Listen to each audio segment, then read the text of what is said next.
Hello and welcome, I'm DDF Racer, and today I'm going to be taking a look at what's new in RaceRoom's latest update. December is usually a busy time for KW Studios, as they tend to release a whole heap of new content and features all at once. In 2019, we had a generous handful of new Porsches and BMWs, time progression, and updated tyre and suspension damage modelling. In 2020, there was the Watkins Glen circuit, the Volkswagen Scirocco, the Audi GT2, GT3 and GT4 cars, engine maps, and rolling starts. In 2021, well, nothing really. However, for December 2022, there's a fair few things to get excited about. Jimmy Broadbent's infamous Praga R1, the Goldie, is now available, although, side note, there are plenty of other liveries available. I've previously driven this car as a mod in Assetto Corsa and thoroughly enjoyed it, but this RaceRoom version is an official, true-to-life model based on actual data and feedback from Jimmy himself, so it's as legit as it gets. The feeling of grip is amazing, and the best way I can think of describing it is it's the perfect blend of downforce and GT car. You can chuck it into the corners and it will stick, although you still need to be careful with your inputs as no traction control, no ABS, and an open diff will see the rear of the car coming around before you can say, "Can I put a wang on this?" Oh! What's more, you could now run your very own Brit Car series if you wanted to, with various officially licensed TCR and GT cars all available in RaceRoom. In fact, I might just host something like that as a community championship next year. Watch this space. The legendary Mazda MX-5 is now no longer the exclusive claim of iRacing. You too can get the feeling of what it's like to race in rookies without having to finance your house on subscription fees. The MX-5 is a driver training vehicle for a reason. It's easy to get up to speed, but tricky to master, and you'll really need to fine-tune your inputs to get the most out of it. That said, it's not a difficult car to drive, and the handling is absolutely superb. I could just drive it for days, and it's such a far cry from the iRacing version, which always leaves you feeling nervous that you're just one sneeze away from losing control. Here in RaceRoom, it's absolutely planted and gives you the confidence to push. It really allows you to just focus on your braking points and your racing lines, which is kind of exactly the point of a car like this. The actual racing itself is going to be super close in the Mazda MX-5 as well, with it being a relatively slow and easy car to drive. I can definitely see it becoming a regular on the ranked servers and being taken up by several leagues too. Also in December 22, say hello to the Crosslé 90F. Don't worry, I'd never heard of it before either. It's basically a 1960s Formula Ford car with a few modern safety upgrades. With proper old school suspension and tyres, grip is at a premium, but that also means you can get away with much more slip angle through the corners too.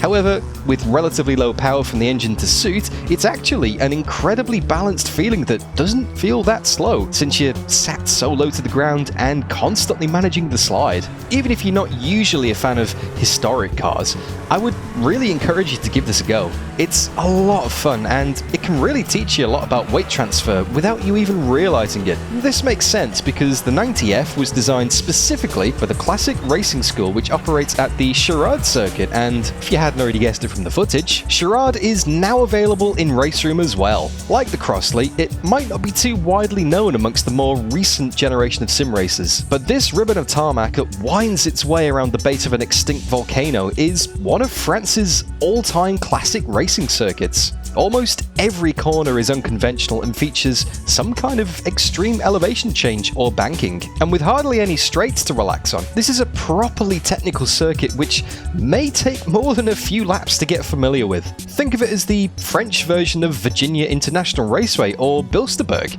Yet again, RaceRoom surprises with a relatively unknown gem of a track. The 90F isn't the only brand new Crosslé car in this December update though. There's also the 9S, which is similarly based on 60s design philosophy, but leans more towards the sports car side of things than the open wheeler. You might get a bit of boost in terms of engine power, meaning you're more likely to break traction in the acceleration zones than compared to the 90F, but you'll also have to extend your braking zones as well, as the extra weight takes a little bit longer to stop.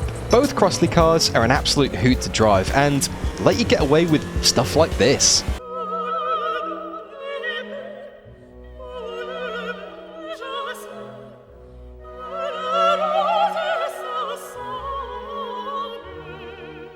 Just like the name says, this is the driver's pack, and I can confirm these are proper drivers' cars. In addition to the trucks that were recently released, and the FRX22 car from earlier in the year, which I am extremely familiar with thanks to the E1 series. Alright.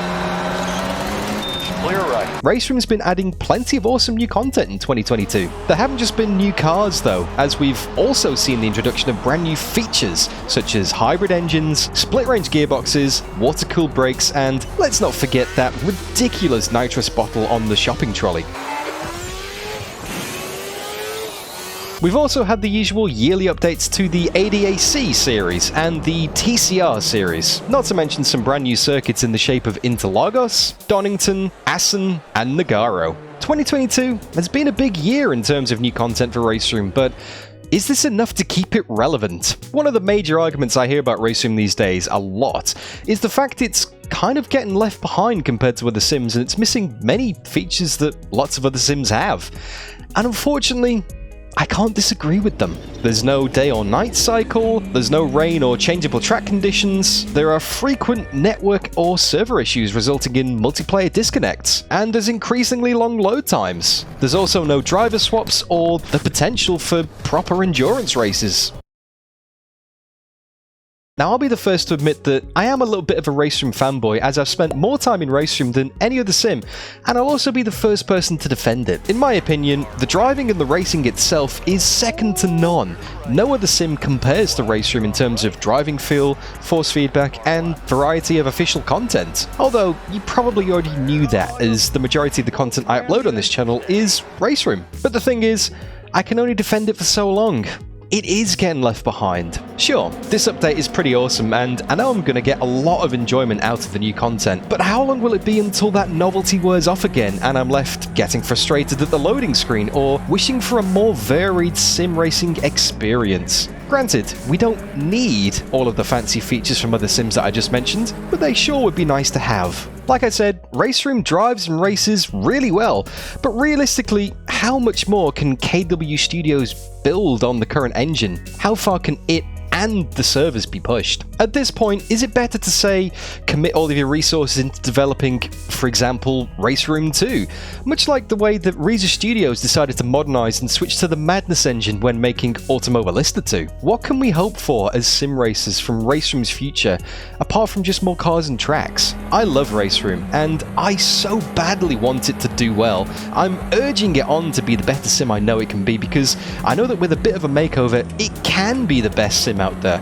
But I do want to remain realistic at the same time. I'll be crossing my fingers for some big news in 2023, but until then, I'll be too busy enjoying some of RaceRoom's finest work so far. If you guys enjoyed this video, then don't forget to leave it a like and share your thoughts in the comments. I imagine you might have a few. By the way, if you want to see me actually go racing in RaceRoom, then you should consider subscribing to the channel and checking out this video right here.